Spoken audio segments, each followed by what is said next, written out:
খবর 24 সাথে আপনাকে স্বাগত।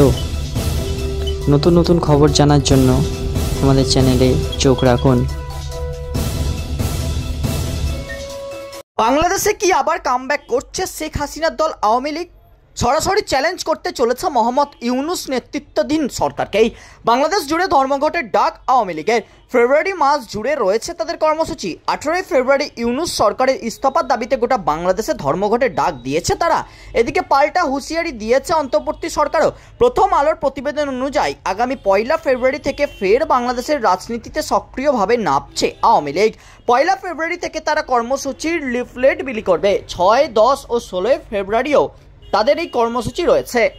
এরপর 18 ফেব্রুয়ারি দেশ জুড়ে ধর্মঘটের ডাক। তবে ইউনূস সরকার চুপ করে থাকার নয়।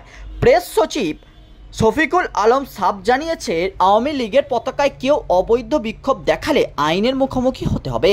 বাংলাদেশে অশান্তি হিংসা তৈরির কোনো সুযোগ দেওয়া হবে না। তবে আওয়ামী লীগকে দেওয়া এই হুঁশিয়ারির যাতে ভুল ব্যাখ্যা না হয় তার জন্য সোশ্যাল মিডিয়ায় শফিকুল আলম লিখেছেন, অন্তর্বর্তী সরকারের দায়িত্ব নেওয়ার পর কোনো ন্যায্য বিক্ষোভ বন্ধ বা নিষিদ্ধ করেনি।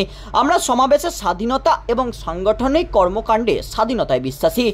প্রসঙ্গত, হাসিনা সরকারের পতন ও মোহাম্মদ ইউনূসের নেতৃত্বাধীন অন্তর্বর্তী সরকার গঠনের পরেই আওয়ামী লীগের ছাত্র সংগঠন ছাত্রলীগ নিষিদ্ধ করা হয়েছে। তবে আওয়ামী লীগ এখনও নিষিদ্ধ নয়। ব্যুরো রিপোর্ট, খবর 24/7।